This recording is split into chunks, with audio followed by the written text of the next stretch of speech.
Come on in, sit back and relax. You're listening to the Wealth Tech Today podcast. I'm your host, Craig Iskowitz, founder of Ezra Group Consulting.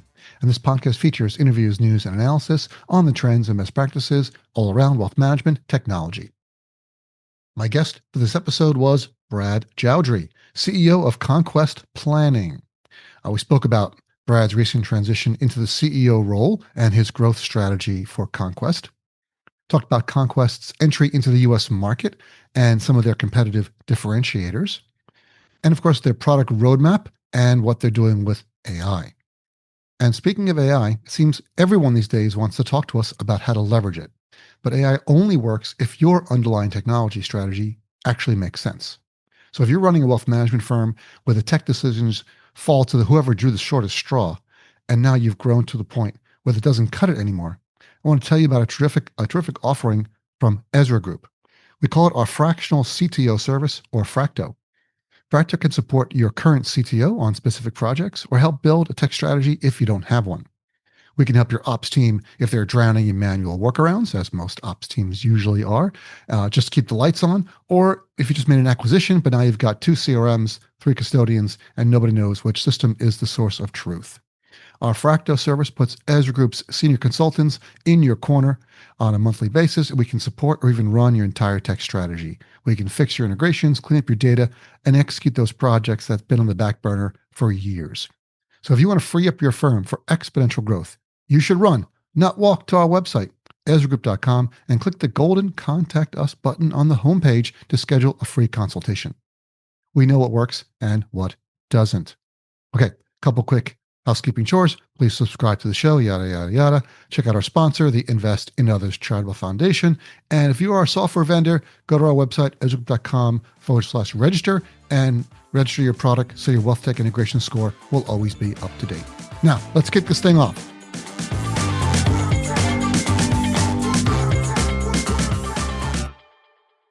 All right. I'm excited to introduce our next guest. It is Brad Joudrie, CEO of Conquest Planning. Brad, lovely to speak to you today. Craig, appreciate this opportunity. It's been a little while since we've had the chance to connect, so looking forward to it. All right, it's a new year, it's a new day, there's new stuff going on, new things happening at Conquest all the time. You got it. Yeah, we're quite busy over here. And I think I'm allowed to announce that this is your first podcast as officially as CEO of Conquest. Yeah, I appreciate that. It's been something I've been excited to take on. We announced it in December, and lucky enough for me, we get the chance to chat as my inaugural podcast as CEO of Conquest. So I appreciate that. The Wealth Tech Today podcast is always breaking new ground in our space. So can you talk a little bit about that, about the transition? Sure. Yeah. So. We've been working on a plan over the course of the last number of years. Mark and I, Mark Evans, of course, our former CEO and one of our founders, he and I have been very close and working extremely, tightly together over the past really 7 years since I joined the firm in February of 2018. He and I have ridden alongside each other on a number of different opportunities around the growth side, around the fundraising side. We were fortunate enough to proceed with a really exciting Series B last year, which closed off in very late spring, May-June timeframe, and was announced shortly thereafter. We just felt it was an appropriate time, kind of as the year looked to crescendo, to move me into the CEO role come January 1, so 13 days ago, which has been quite a whirlwind, but exciting for us in the business. And Mark actually stayed on with the business. He's sitting in an exec chair role now, supporting me and our team as we look to take the next steps. That's excellent. And congratulations. And this is your first CEO role. So how did you prepare yourself for this?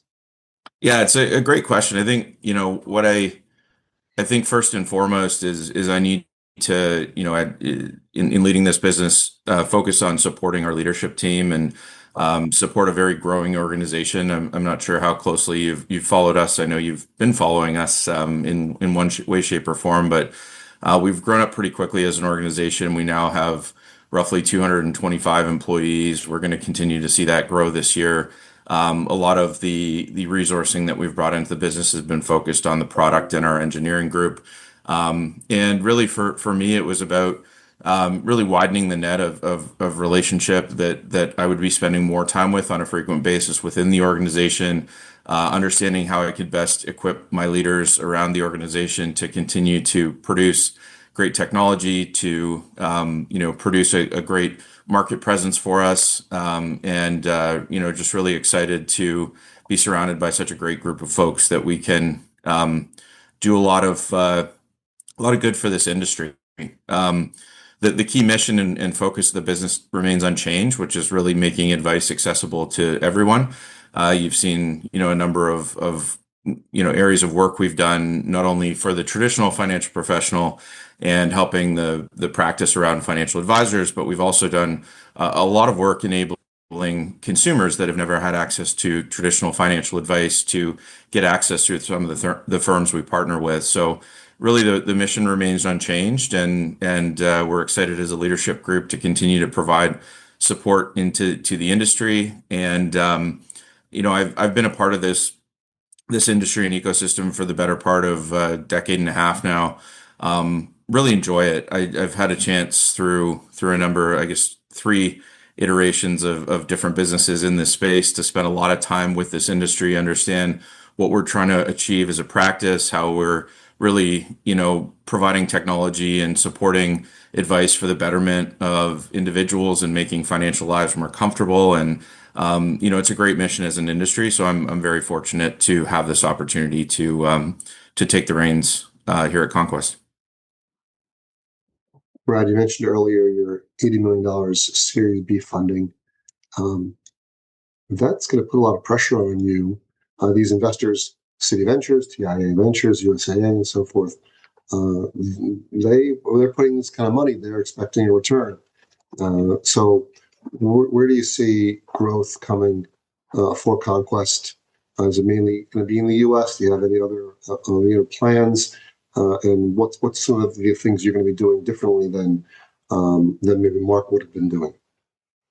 Yeah, so I think first and foremost on the investor side, we have a very supportive group of investors, and obviously as part of that Series B, you saw a number of strategics, as you mentioned, the likes of Citi and USAA and TIA and the continuation of BNY. I think it's really just a testament to the technology that we're putting out. You're going to see obviously a number of commercial partnerships that will follow those investments as we look to roll out the product more pervasively into the U.S. Our lead investor for the round, the Series B, was actually Goldman, and Goldman's been tremendous in terms of not only supporting us out of the Series B and helping us around just growth and ultimate distribution that we're providing into market, but also very supportive around my transition into the role of CEO. In terms of growth specifically, yes, you're going to see a lot of growth from us in the U.S. market. We had a few relationships get solidified actually just before the holidays in 2025. You're going to see a number more in 2026. We plan on having a number of media press events around those relationships throughout the course of this quarter and into quarters to follow. So I think you will see a lot of growth from us in the U.S. We're taking the market very seriously, and we believe in providing our solution that does allow the product to scale really up and down market to support all wealth segments. We do see some advantage to our solution, and we think that we're going to see similar outcomes as we have in Canada, where we now have roughly about 80% of the entire advisor population. Beyond the U.S., we do have current services offered in, of course, Canada and the U.K. as well. So we are really a global platform. We do expect that we will see some additional work that we're looking to push forward against in continental Europe. So I do think that you're going to see this platform grow pretty significantly from a global perspective. That's excellent. You mentioned some of your investors. I see they're also potential distribution partners. So do you see them shaping the next phase of growth even more so that they can then push your product out to their advisor channels? Yeah, I think advisor channels as well as through some of the technology sides of things. So obviously Goldman as a custody, business that we can have partnership with and support connectivity and integration with. The followed on commitment from BNY obviously should showcase that the work we've done with Wove to date has been fairly successful. We've helped each other in a number of partnerships, and we'll continue to see that channel grow. And in terms of distribution itself, I think you're going to see a wider net that we're going to be casting in 2026. We're not quite ready for it yet, and to date, we have not distributed direct to independent financial professionals, but that is the goal in 2026. We will be launching a direct to channel that will support really the entirety of the market segment. So we're excited about that, and with and around those partnerships as well as with and around our own distribution, we will expect to see a pretty significant growth, as mentioned in the U.S. in 26. So the direct channel, how would that work? When you say you're selling directly to advisors versus selling through third parties, or versus selling to individual advisors? Correct. Yeah. So to date, all of our partnerships have been either to large financial institutions, large enterprise that end up distributing our product into their advisor or distribution force. We have had some resale partnerships that have existed on both sides of, well, all three borders, I guess, Canada, the US, and the UK. And that's been our way to support some of those independent financial professionals that aren't part of larger networks. We've been able to support through other technologies the distribution of Conquest, and I think we've done so successfully in all three markets. However, there has been demand from the market to have us have more direct relationships with really all financial professionals, all shapes and sizes, and so that's why we've looked to resource and prepare ourselves to distribute directly to independents in 26.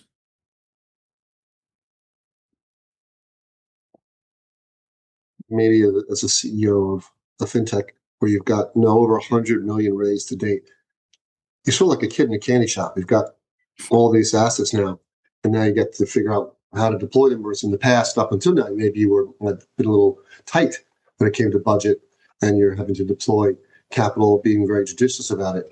How does that change the way that Conquest operates, and where do you see most of that money going? Yeah, so I think you're right. Historically, part of the distribution strategy was, in a way, doing so prudently, and for us to do it prudently, again, we went for larger partnerships, larger networks where we could sign a single contract and have 1,000, 5,000 professionals gain access to the Conquest tool through one relationship, and we've done a very good job of that. We've had a number of these partnerships kind of continue to grow over the past really 5 or 6 years. We started distributing the product in 2020, and so yeah, we were quite intentional with how we went to market, and frankly, we probably tackled the harder part of market first in terms of preparing ourselves to distribute and support large enterprise that have different needs from an integration standpoint, from an information security standpoint, just from an overall rigor and governance standpoint. So we've established a lot of processes within this business to support those style of organizations, and we'll continue to do so. But in terms of just the diversification and ability to be more aggressive from a funding perspective, I think we're going to see Conquest be very intentional with what we do. We're not going to be foolish and just push dollars into market that we raised as part of the Series B. We still want to be responsible, see this business grow, and I think the responsibility in the growth will provide some calmness around partnering with Conquest. So I think we'll continue to see that. There's just some other levers we can pull at this point, and that's what's exciting for me. And as you said, as a bit of a kid in the candy store, we think through through just some differentiated means, we can provide a very similar piece of technology that's going to help more folks. And really, it roots back to our mission again of making financial advice more accessible to everyone. There's been a number of many Canadian fintech vendors who have tried to break into the US, and very few have succeeded on any basis that you could measure.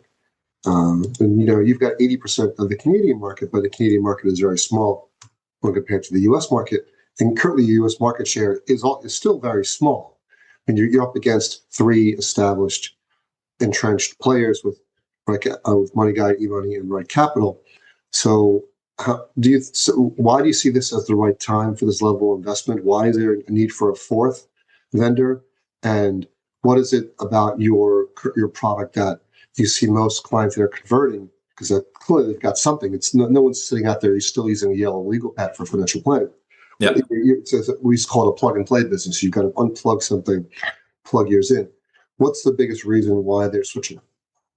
Yeah, so I think like from a switch perspective, we've obviously spent a lot of time in market. We have a lot of folks that are very familiar and have spent a lot of time themselves in market, and so we do obviously have a great set of relationships and great coverage in terms of the U.S., which again is an exciting market and likely our largest growth market in 26. If you ask a lot of professionals out there, firms out there, and they've had these other tools on shelf for decade plus, 2 decades in many cases, even back to my old days when I supported global distribution and Naviplan. A lot of those tools had been purchased, but really only covered 20% of the entire consumer population that whether it was banked through a wealth business or were part of a retail bank and never got financial advice. A lot of these tools, I would say, are being underutilized. And the reason they're being underutilized is just this simple level of effort that it takes to deliver financial plans through a lot of these applications. Michael Kitces did a study a few years ago now that stated, on average, it was somewhere in the 12 hours to build financial plans. I think 10 to 17 was the range that he shared. And that's really the issue. And so when we went to the Canadian market, they had a very similar challenge. Yes, different competitors, but all competitors that were rooted and established for a decade or decade plus. And these firms were struggling to deliver plans to more than 25% of their customer audience. And so what we've looked to do by leveraging SAM and our expert system AI is to make really financial planning more accessible through the ease of delivery. So really the removal of the trial and error from the process, making it, minutes to start constructing and building financial plans instead of hours. And so one of the big differentiators for us and where we're getting a lot of success and ins in the US is by going in and saying, hey, we can actually support your entire audience on a single platform. You're not covering 80% of it today. Why don't we start leading with advice-based conversations earlier in these consumer life cycles so that you can connect them to longer term goals? And then as their, financial lives change and the complexity changes, our tool is there then to grow with those individuals as they get into more complex use cases around, estate trust, things of that nature. Advisors often describe planning tools as either too complicated or too simplistic. So how does Conquest find that sweet spot and balance this in your feature set? So I think what needs to be complicated is the set of use cases that it can handle. What doesn't need to be complicated is the application of actually solving for those use cases. And that's what we've looked to build with SAM. Again, what we knew and what we understood the industry to struggle with was, again, the amount of time it was taking to deliver these plans. Financial professionals didn't want to deliver them to every client because it was too cumbersome and the cost benefit just didn't make sense from a growth perspective. And so what we looked to solve was that trial and error, and we've done that with SAM, again, which is our strategic advice manager, which is an auditable auditable calculation engine that takes all those simulations, we call them strategies, into the engine and comes up with essentially a next best list. So think of like the answer key akin to the math textbook. Sometimes it's easier to work a problem backwards instead of forwards. And so that's essentially what we've looked to do is by putting SAM out in front of our product. We've created tremendous differentiation and made it easy for advisors and firms to start servicing more clients through the platform, leveraging those capabilities and essentially making the construction of the financial plan much quicker. I'm really interested in the SAM product, but they set up the next best list, and you're talking a lot about how SAM is going to make it easier to build plans. But on the one hand, you mentioned Michael Kitces, and it takes 10 to 17 hours to build a financial plan. But he's also said that advisors like that it takes a while to build the plan because it shows they're adding value for their clients. If it's just one button and anybody can build it, then why do you really need what value is the advisor adding? Yeah.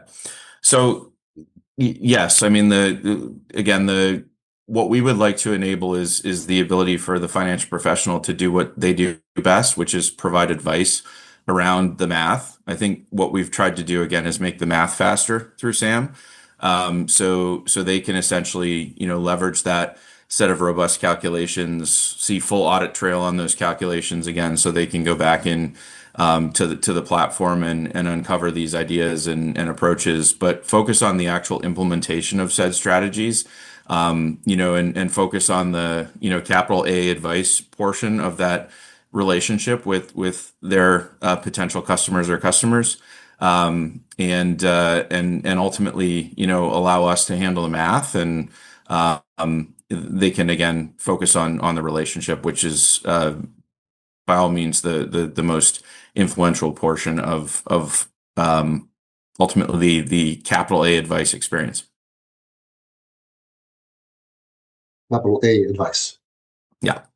When it comes back to SAM and the role that AI plays, Yeah. we see next best actions as being a huge benefit. We've always talked about it for many years, but it's never really come to pass, or it's been weak at best. But all the major advisor desktop providers, advisor operating system providers, Envestnet, Orion, Advizon, Black Diamond, that own the end-to-end platform from onboarding to portfolio management to reporting, billing, and so forth, have all started building, either buying financial planning vendors, like, of course, Envestnet bought Money Guide, Fidelity owns eMoney, or Advizon's building their own. So they're all building out. Orion has built out extensive financial planning tools into their infrastructure. So that seems that there's clearly in the industry clearly a direction that financial planning shouldn't be a separate application. It should be integrated into the advisor's infrastructure in their desktop with all the other tools. So how do you see that, and how do you compete against that when you don't have access to all those other tools and you now have to integrate one by one? Yeah. So I think integration is important, and workflow management is very crucial when establishing an efficient business as a financial professional, and that's why we built as ourselves Conquest as an API first platform. So we do have a robust set of integration capabilities and APIs that simply every single one of our customers leverage within some sort of workflow process, whether they go from a CRM or a back office tool into Conquest, build a plan. That plan then gets fulfilled against in some sort of fulfillment application or portfolio management system. That is a very consistent experience that we see within Conquest is making it very seamless and easy to navigate through a single pane of glass, so to say. And why we built it as an API first platform. We didn't want it to be a black box or operate in a vacuum and have the professional look at double keying or anything like that. What I would also say though is that what we are doing, and we've been very intentional about this, is providing a best in breed solution. So we do want to stay in our lane. We want to focus on financial advice technology. We've built amazing financial advice technology in the past, with obviously the Naviplan product being a market leader in the early 2000s. And we brought back a very robust set of engineers and product folks that have built an amazing application that allows us to really be a strong best of breed consideration, and then can quite easily stitch into any existing workflow, as we've done for every client we've implemented to date. That's excellent. The talking more about AI, do you see next best actions really driving the advisor's daily workflow around financial planning? And what types of next best actions is Conquest delivering to advisors on your platform? Yeah, so I think there's a few different ways that we're looking to leverage AI. I would say first and foremost, with respect to our calculation engine, it is important that it is auditable and traceable. Any firm we work with needs to understand where and how the advice was built, where it's coming from, kind of the calculations behind it, how those flow back into things like tax forms for either any jurisdiction that we're supporting. So the first layer, the SAM layer, we would consider an expert system, which is basically a rules-based engine that again provides the idea around next best action or with respect to financial advice and delivering an input of that. So that's kind of your first layer of AI that we've put on top of the system, and it is an expert machine that isn't generative in nature. We are actually looking at a fair bit of work with respect to AI and generative capabilities. So you may have seen us present. We did it, I think, at about 18 months or 2 years ago at the demo drop at Futureproof. We've been working on some generative capabilities around Ask Sam that we've launched into our UAT environment for some of our customer advisory board to start testing, which allow you to either use text or voice to navigate through the system, ask Sam any questions. That remains insular to our application. So if someone's looking to ask a question about a Roth or in Canada our RSP, it would query our knowledge base to come up with answers around these things. Or if a financial professional was simply looking to find a retirement income distribution or retirement paycheck style report, you could, through voice or text, ask Sam, and Sam would navigate you to the right area of the application. So we are using some generative capabilities there. We're also, which we think are fairly table stakes, looking to take unstructured data and be able to build and construct financial plans within Conquest. So that's not just taking an old historical financial plan that was delivered 5 years ago. That will be the case as well. But taking financial statements, taking just general statements that we can then synthesize against our LLM, create a financial plan in Conquest, and get people started and into the tool much quicker. So that's kind of flavor 3, and then flavor 4, which I think is the most probably progressive use case, and one that we're going to see a lot of, is essentially leveraging SAM as a resource to other agents. So we're seeing a lot of financial institutions invest in agents to have these digital experiences or interactions with their customers. We're already in the works on a few different engagements where our SAM engine is actually going to sit as a resource under that agent, so the individual can communicate and start getting elements of again, maybe lowercase financial advice, FA, or even financial guidance. We talk about that would help people get into advice-based conversations, but not to the level of formal financial advice, again, with that capital A that I referenced earlier. Brad, time is flying. And we have fools of us here. You've been very gracious with your time. I really appreciate it. And we're running out. One quick question that I want to sneak in here. How do you see financial planning evolving in your new role as a CEO of Conquest? I always used to ask 5 years. Who can think 5 years out now? 2 or 3 years.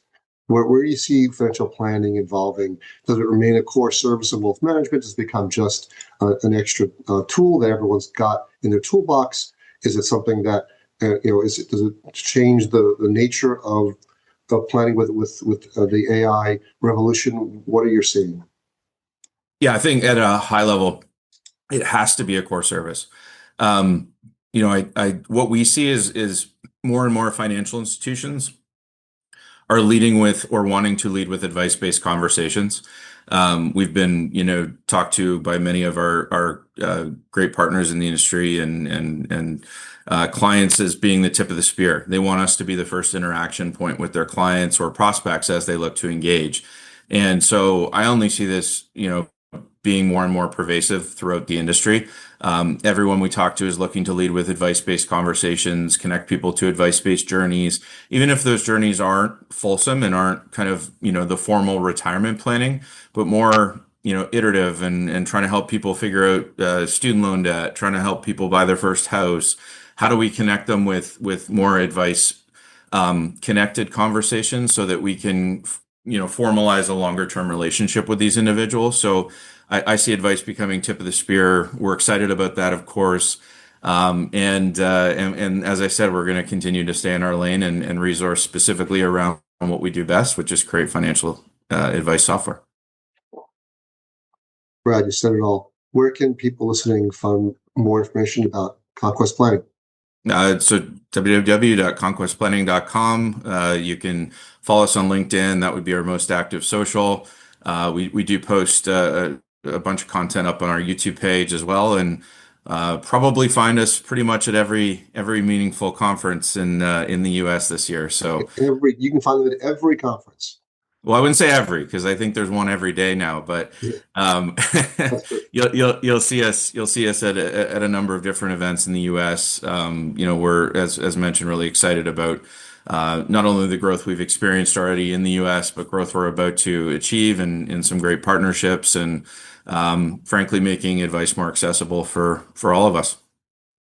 Brad, congrats again on your CEO role and good luck this year. Craig, as always, appreciate the time. Hey, it's Craig again. Here are my top 3 takeaways from this episode. So Brad Joudrie recently was named CEO of Conquest Planning, taking over from co-founder Mark Evans.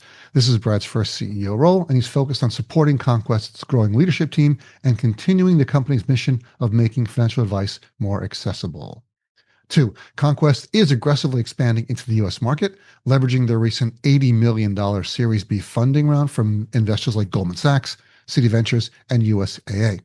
They plan to launch a direct-to-advisor channel in 2026, that's this year, to complement their existing enterprise partnerships. And 3, Conquest's key differentiator is its Strategic Advice Manager technology, which uses AI and expert systems to dramatically reduce the time it takes advisors to build financial plans from 10 to 15 hours down to just minutes. This allows advisors to focus more on providing personalized advice rather than just crunching numbers. All right. You've reached the end of another episode of the Wealth Tech Today podcast. Congratulations. But before you go, head over to our website, EzraGroup.com, scroll to the bottom of the homepage, and sign up for our newsletter. Once a month, you will receive an email chock full of wealth management goodness, news, information, and updates. You will not be disappointed. Thanks again for listening, and talk to you all again next time.